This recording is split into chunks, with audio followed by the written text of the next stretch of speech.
नमस्कार दोस्तों, कैसे हैं आप सब। हमारे YouTube channel Arvind Kumar official में आप सभी का स्वागत है।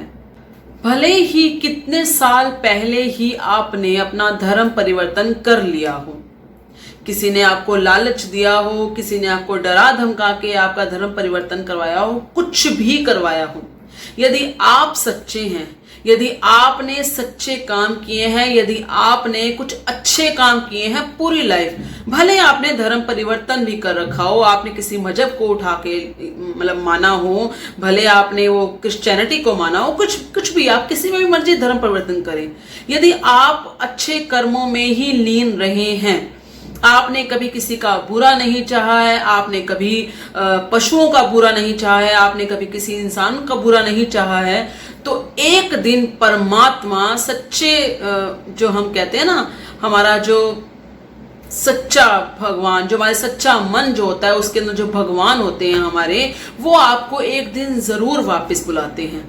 वो एक दिन आपको उसी तरीके से वापस आपको अपनाते हैं जिस तरीके से आप उन्हें छोड़ कर गए थे। और ऐसा होता है और ऐसा ही होगा।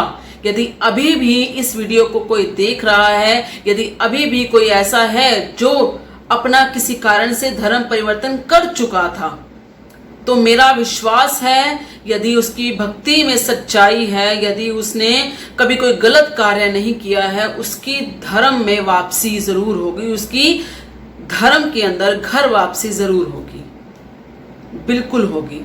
और ऐसा हो भी रहा है। पिछले ही टाइम में हमने आपको एक बार बताया था कि लगभग 35 परिवारों ने मुस्लिम धर्म छोड़कर हिंदू धर्म को अपनाया था, सनातन को अपनाया था। बताया था आपको, घर वापसी की थी, हम ये कहें घर वापसी की थी उन्होंने। मुजफ्फरनगर यूपी के अंदर लगभग 10 परिवारों ने, यानी कि लगभग 70 लोगों ने फिर से घर वापसी की है।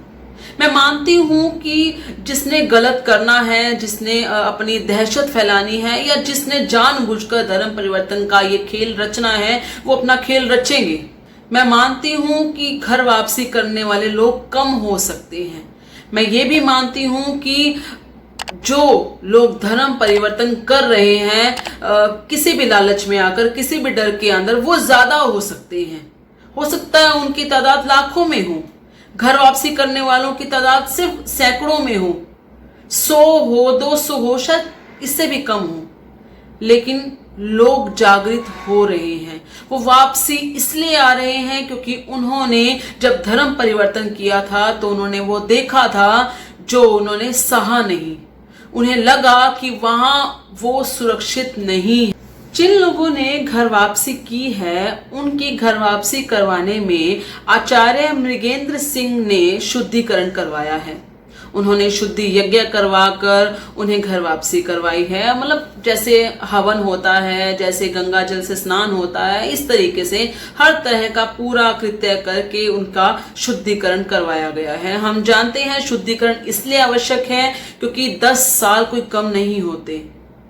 हाँ, आपको मैं बता दूं कि 10 साल की क्या कहानी है। असल में क्या हुआ कि लगभग 10 साल पहले एक मौलवी और कुछ उनके अनुयायी, लगा लीजिए, वो आए इनके पास और इनको आकर धमकाया और कुछ लोगों को लालच भी दिया कि हम आपको इतने पैसे देंगे या आपको इतना बेनिफिट्स होगा। इस तरीके से कुछ लोग लालच में आकर धर्म परिवर्तन कर गए और कुछ लोग इस डर से कर गए। आप समझ सकते हैं कि डर की बात क्या होती है। डर का मतलब किसी तरीके से धमकाया होगा, मारने काटने के लिए धमकाया होगा, या ये कहा होगा कि हम आपकी बहू बेटियों के साथ दुष्कर्म कर देंगे, समथिंग जैसे ये लोग करते हैं वैसे ही। तो वो आकर इन्हें धमकाते हैं, इन्हें डराते हैं। उसके बाद इनका धर्म परिवर्तन करवाया जाता है। 10 साल पहले की बात थी। अब 10 साल के बाद इनका शुद्धिकरण इसलिए अनिवार्य हो गया है क्योंकि जिस धर्म में ये गए थे वहां पर हम जानते हैं कि वहां पर किसी भी जानवर को खाया जाता है। मतलब जिन्हें हम गौ माता कहते हैं, उन्हें तो ये शौक से खाते हैं। मेरा मानना है, मेरा पर्सनली मानना यही है कि कोई भी जो सनातनी होगा, जो सच्चा सनातनी होगा, वो किसी भी जानवर को खाना पसंद नहीं करेगा। मतलब नॉन वेज से तो उसे हर कीमत पे परहेज होगा। हम जानते हैं हमारे सभी भगवान शाकाहारी थे, हमारे श्री कृष्ण शाकाहारी थे, हमारे राम शाकाहारी थे। उन्होंने कभी पूरे जीवन में कभी किसी भी तरह का इस तरह का पालन नहीं किया जो वो लोग करते हैं, या जो आजकल के जो बनते हैं अपने आप को सनातनी, लेकिन उन्हें ये नहीं पता कि नॉनवेज नहीं खाना चाहिए। नॉनवेज खाना बिल्कुल सरासर गलत है ये एक, क्योंकि नॉनवेज खाने से ना आपकी मानसिकता भी उसी तरीके से हो जाती है। आपके अंदर कभी भी जो मतलब बुद्धि होती है ना, आप उस बुद्धि का अच्छे से यूज नहीं कर पाते, आपकी बुद्धि क्षीण होती रहती है। नॉनवेज का असर यही होता है। जो खाते हैं उन्हें बिल्कुल छोड़ देना चाहिए, शाकाहारी रहना चाहिए। शाकाहारी रहने से आपका विवेक जो है हमेशा स्थायी रहता है। आप अपने विवेक से हर चीज को ध्यान से सोच सकते हैं। लेकिन जो इस तरह का मतलब भोजन करते हैं, जो दूसरा भोजन करते हैं, वो हमेशा से अपने विवेक को मार कर काम करते हैं, विवेकहीन होते हैं वो लोग। मैं तो यही मानूंगी। खैर जो भी था, तो शुद्धिकरण बड़ा अनिवार्य होता है। शुद्धिकरण किया गया, उन लोगों ने घर वापसी की और उन्होंने ही आचार्य जी को ये बताया कि उन्हें उनके साथ क्या क्या हुआ जिस कारण से उन्होंने घर वापसी की सोची, और ये भी बताया कि 10 साल पहले किस तरीके से उनका धर्म परिवर्तन करवाया गया था। खैर घर वापसी करना एक बहुत ही बेहतर उपाय है जिन लोगों को, अच्छा ये घर वापसी हो क्यों रही है, कभी सोचा है इस बारे में कि जो घर वापसी का ये जो चलन अब चल रहा है, या ये लोग जो सोचते हैं कि सनातन ही सर्वोपरि, ऐसा क्यों हो रहा है? ऐसा इसलिए हो रहा है, देखिए, क्योंकि कलयुग कहीं ना कहीं समाप्ति पे है। धर्म को लेकर चले तो कलयुग समाप्ति पे है। हम जानते हैं कि हमारे प्रभु श्री कृष्ण जी, या ये कहें कि हमारे श्री हरि का अवतार जन्म लेने वाला है, सैकड़ों सालों के अंदर वो जरूर आएंगे, हम ये बात भी जानते हैं। तो ये भी रीजन हो सकता है, कलयुग अपनी चरम सीमा पे है, ये भी रीजन हो सकता है। ये तो होगी धार्मिक बातें। अब दूसरी बात ये होती है कि पॉलिटिकल अगर व्यू से देखा जाए तो भी कहीं ना कहीं सनातनियों की जो कहते हैं ना, उनका जो लहर है वो दौड़ चुकी है। कहीं ना कहीं जो हमारे पीएम बैठे हैं वो सनातनी हैं, हमारे जो यूपी में बैठे हैं बाबा जी वो सनातनी हैं, और किसी तरीके से अगर राजनीतिक रूप से देखा जाए तो इनकी लहर दौड़ रही है।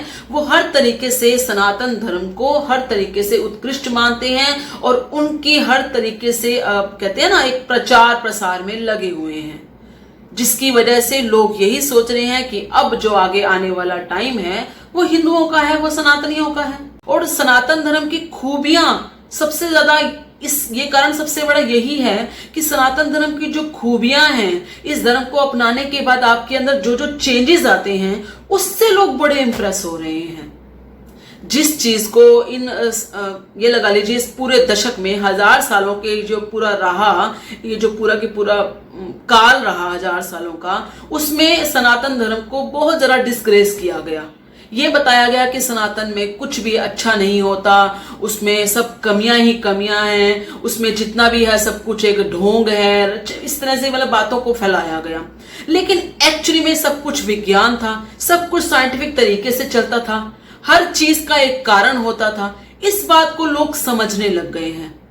वो लोग भी समझने लग गए हैं जो कभी ना कभी जिनके पूर्वज हिंदू रहे होंगे और उन्होंने किसी ना किसी कारण से धर्म परिवर्तन किया होगा।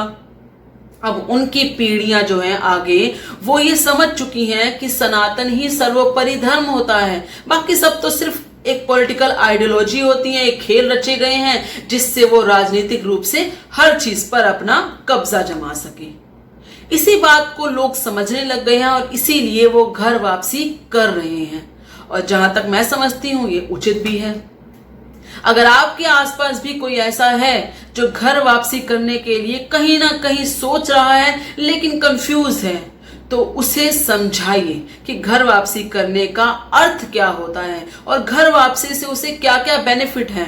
उसे तो बेनिफिट होंगे ही, साथ के साथ उसके परिवार यानी कि उनकी माताएं बहनों को कितने बेनिफिट्स हो सकते हैं, कितनी ही उनकी अंदर की जो कहते हैं ना एक भावना है वो कैसे उजागर हो सकती है, वो कैसे अपने परम पिता के साथ मेल जोल बढ़ा सकते हैं, अपनी आध्यात्मिक शक्ति को बढ़ा सकते हैं सिर्फ एक सनातन धर्म को अपनाने से। अगर कोई ऐसा है तो उसे समझाइए और इस वीडियो को लाइक और शेयर कीजिएगा। अपने विचार जरूर प्रकट कीजिएगा। आपके जैसे भी विचार हों, हमें उसे जानना जरूरी होता है ताकि हम आपको गाइड कर सकें, या अगर आप कंफ्यूज हैं तो भी हम आपको गाइड कर सकें। इस वीडियो को लाइक और शेयर कीजिएगा। धन्यवाद। जय श्री राम।